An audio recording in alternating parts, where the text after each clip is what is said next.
probably a man that's got the same move with every club. I'm the only golfer with the feeling of greatness. I'm the only golfer living that's got the master move and the feeling of greatness. Hey, it's Todd Graves, and welcome to the Feeling of Greatness podcast. It's been a while since I've had a conversation with all of you. I've had a lot going on. Let's get a little background of what's happening here. Graves Golf Performance Center. It's been really, really challenging to get the Performance Center. We're now a year open, but it's also been really evolving into a fabulous place to train and practice. We have a membership of around 130 people now. It's fun to go out there and have this private facility where not only I can see, golf happening and people improving and really enjoying the process of the game of golf, but I really do feel like we're making a contribution back to golf, not only in our community here at Edmond, but also to the game. I had a good friend of mine, my coach from college, Greg Grost, and he brought another good friend of mine, Todd Hamilton, out the other day. If you don't remember Todd won the 2004 Open Championship.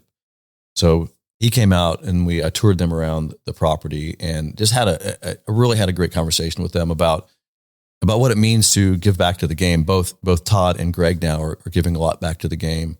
And there is a deep sense of love for the game of golf. But I will say this about what that means. I dig deep into these conversations. I dig deep into these topics. And, I talked to Greg, he's 69 years old and Todd's my age, I believe. Todd is somewhat retired from golf. He plays a little bit on Champions Tour, but we're giving back to the game, but why do we love this game so much? And, why do you love this game so much? Why do we play this game? And it goes deeper than just hitting a golf ball, right? It goes into the self-discoveries we make from doing this. I'm sure you get this same feeling in other things that we do. Golf's so challenging. I think we have to dig deep to find that part of you that can go out there and hit bad golf shots and play bad golf and still find those moments where you hit those good shots and really love the game, to keep striving to improve ourselves. There is a level of deep self-growth that's built into this game that we all find attractive, and we keep coming back for it. That's what I get out of the game. I love the challenge it gives me. I love that it gives me the self-growth, the frustrations you go through, overcome by the successes you have, which leads me to what I really want to talk about today is what it takes and the disciplines it takes to have that self-growth. What's the best way to approach this? And I'm speaking in this term, not being an expert. I'm as a person who himself is always doing a deep dive into how I can be more disciplined. How can I self-improve myself more? I've been through a weight loss journey in the last year and a half that's really been fun for me. And it's also been difficult. It's not easy, but the discipline of it has been the reward. It sounds weird, right? The discipline of it being hard has been the reward of it. And let me restate that a little bit. I look back at my journey and all the difficulties I've had, and what I feel most proud of is the stick-to-itiveness of it. What I mean by that is, I'll give you an example. The other morning I woke up and I was working with my trainer at 6:00. I hired a trainer. That's part of my discipline is accountability. And so I hire my trainer at 6 a.m. and I wake up at 5:30 to get ready to go to the gym. And I didn't go to bed till 2:00. I had a long night. I was working on some projects, couldn't leave the project. And it's 2:00 and I go to bed and I wake up at 5:30. So I've only had 3.5 hours of sleep. My trainer's always like, you got to get sleep. You got to get more sleep. And I'm like, I just want to go back to bed. I just want to stay in bed. I do not want to get up. But I said to myself, Todd, you're disciplined. Just get up. And so I basically got in my car. I got dressed and got in my car as fast as I could before I'd wait a second thing. I get to the gym. I'm apparently really tired. My trainer's like, man, You all right? I'm like, let's go. And so we did the training. He worked me really hard. I get in my car to leave the training session and I felt really good.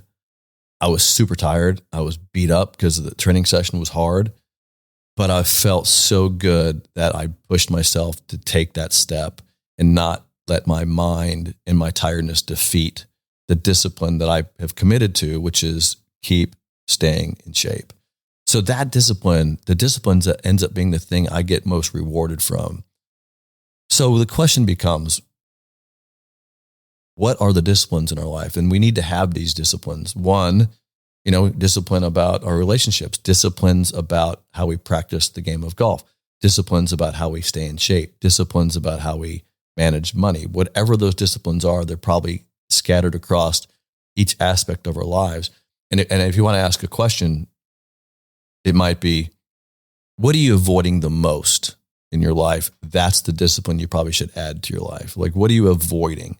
I know there's plenty of things I avoid, and I look at those things like, I need to get disciplined about that. I need to tackle that, the hard stuff. We avoid the hard stuff, the uncomfortable stuff, the stuff that doesn't make us feel good every day. We go towards the stuff that makes us feel good. So that's really what the discipline of it is. If you look at the game of golf and the way we play it and why we play it, the disciplines are what lead us to the fun we have. All right, let's think about this for a minute. So I know that when, people admire me for the way I hit a golf ball and my golf swing and my ball striking, they don't see the discipline that I went through to get to that point. They don't see the frustrations that I went through. They don't see the times when I wanted to quit myself. They don't see the times like, what the heck is going on? They don't see those times. They see the end result of the discipline. That's what we all see. When people say, Todd, you have a successful business, they don't see the painful process it's been to get to this point. And some business owners understand it for sure. But the average person's like, man, it just looks great. The academy is wonderful. It's amazing what you've done out here. They don't see me banging my head against my desk, 3 months ago going, why is this not working? Why is the grass dying on the fifth fairway? They don't see all that. But what gets you through it is the discipline of it. I had a friend of mine the other day, a very successful friend of mine. I was watching TV one night and I got a question for him. My brain was off on a tangent. And I asked him the question. I texted him this question. And what's funny about my friend is if I text him during the day, he won't answer because he's too busy. He's working. He's in his business. I text him at night. He's like me. He's downtime. And I know he'd answer. So I texted him. I was like, what are you fearless about? That was my question to him. What are you fearless about? And he immediately, it didn't take him 3 seconds to respond. I knew it wouldn't. And he says, I'm fearless about business, not knowing the outcome. So in other words, taking risks and not knowing what's going to work. Fearless about it. And I said, why? And I'm by the way, he asked me, he goes, why are you? I'm like, very similar in that regard. I said, why? And he goes, because I'm a warrior, not a worrier. And I thought it was great. Like, because worry is fear. And so he goes, we successful people don't worry because they know they'll figure it out. They just go and take action and figure it out. Well, that's a discipline, by the way. That's a discipline of saying, I'm disciplined enough in my life to figure this stuff out. And it's also the discipline of I will do what it takes to solve the problem. In other words, I'm not worried about the problem because I know that I have the aptitude and ability and I will work hard enough and do whatever it takes to solve it. So why worry about it? That's really what that conversation was. And I ask my buddies and my successful people and all the people around me these questions all the time because I like the insight. There's certain value in being able to mirror the successes of others from that perspective. I'll give you another example. And I didn't ask Todd Hamilton this question when he was here, but I'm definitely going to ask. I was preparing to do a podcast with him or do a YouTube video with him. But I asked my coach this question. I said, coach, because my coach is very invested into helping young adults aspire to be college athletes and play even professional golf. He's a very interesting guy, and he's very passionate about that. We're having a long conversation about how to get young adults starting at age 12. Really, we started about helping them aspire to become better players. And I asked him this question. I said, can you teach winning? And he said, oh, yes, of course. He said, teach pre-shot routine and round preparation and all this stuff. And I said, okay, got it. I understood that. And that's the stuff I teach. But that's not teaching winning. That's teaching the elements that must be in place to win. In other words, if I was going to grow something in a petri dish, I put all the things I want in the petri dish and I put it in an environment to grow. But that's not what makes it grow, right? So the question I have for Todd Hamilton, who has won a major championship, is when you were in fear, how did you overcome it? Because there's no doubt that when you stepped into the final round playing Ernie Els, I believe, is who he beat, and things are going not well while he's playing because something always goes wrong and your brain goes to a place where fear mode or some place, what do you do? What did you do to overcome that? What is the psychology or what is the thing that you had learned over all your experience? Because maybe I'm never going to have that experience that Todd had. We know none of us have the same experiences, but what can I gain from how did you do that? How did you overcome that fear? What got you through it? I want to know that because I've had my own experiences, but aren't those interesting insights to know what that's what I call the inside the ropes thing. Because there's easy to see what they do outside the ropes, right? It's easy to see their round preparation. It's easy to see, I've done it all. I've played competitive golf myself. I know what it's like to be both inside and outside the ropes. I know what it's like to be leading a tournament and lose that tournament. I know what it's like to be leading a tournament and win the tournament. But for major champions and people who are just constantly winning, I want to know that, what gets them through that. Because behind there is a discipline. It's a stick-to-itiveness. It's a way of defeating their fears. It's a way of getting past the mornings when they don't want to get out of bed. It's all those things that we want to quit that they don't quit. That is fascinating to me. And that's what's going to be the factor. That's going to be the thing that makes you successful or not. When I see people not successful, I don't see them as failures, by the way. I see them as quitting too soon, giving up too soon, not pushing through the tough stuff, not getting out of bed at 5:30 when they've only had 2.5 hours of sleep, getting to a fear place and avoiding it, not putting themselves in a situation. I had another interesting conversation with another successful friend of mine who is an NBA coach. And he called me one day out of the blue and he says, hey, he goes, I got a question for you. He goes, what are you most afraid of? It was the opposite question I asked my buddy. What are you fearless about? He goes, what are you most afraid of? And I was like, well, let me think about that. And I named about two things, like I'm afraid to do this, I'm afraid to do this. And he goes, then let's go do it. And so he made me accountable to doing things I was afraid of. That's another way to say I've got to change what I'm disciplined about, what I'm willing to grow, because this is about growth. I want to challenge the listeners out there, and we're all in this together, right? We're one big family, and I love to hear people successes. I love when all of you who are out there in the single plane family and the Graves golf family are having success. I love to hear about the wins. It doesn't matter if it's a losing weight win, if it's a golf course win, if it's a hole in one, if it's I beat my buddy in the club championship, or I finally beat the guy I've been trying to beat. I like all the wins. What I want to challenge all of you to do is to really sit down and get on a piece of paper and write down the things that you really want to achieve. It's a tough question sometimes to ask a 75-year-old gentleman, what do you want to do? What's your goals? Right? Because he's kind of been through a big part of his life and he's already accomplished a lot.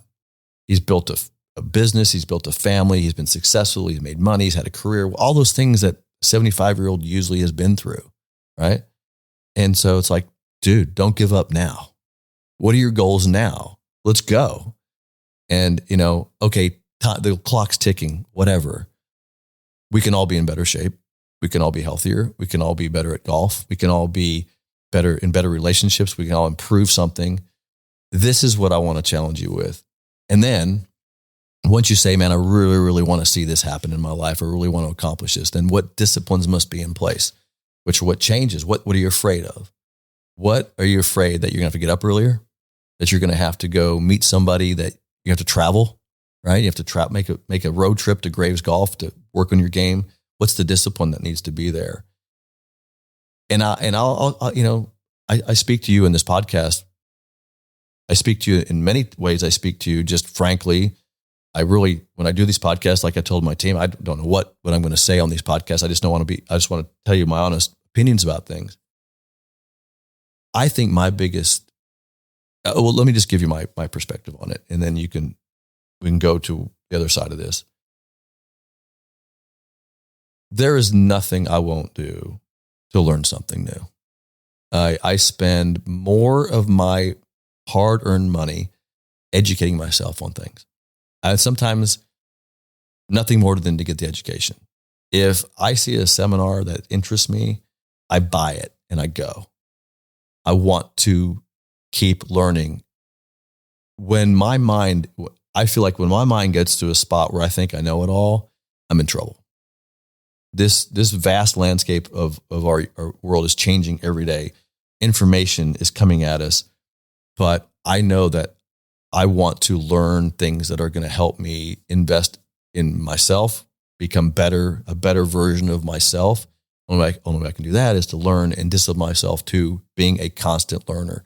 I am definitely that person.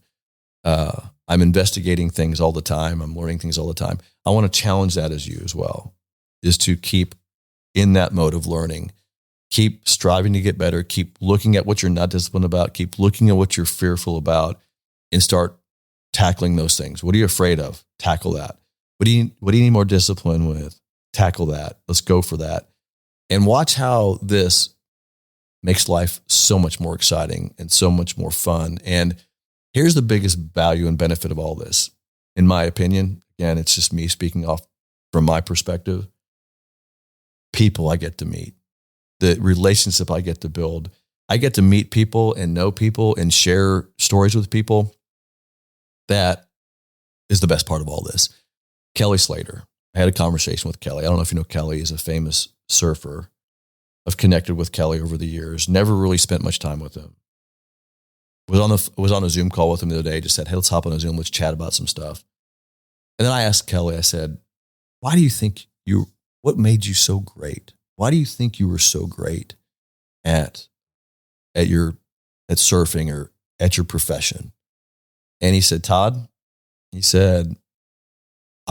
when I went out in the water, he goes, I could read and connect with the water better than anybody else with nature. I thought it was a great answer. Matter of fact, he's writing a testimonial for the Intelligent Golf Swing book. You'll see him in that book.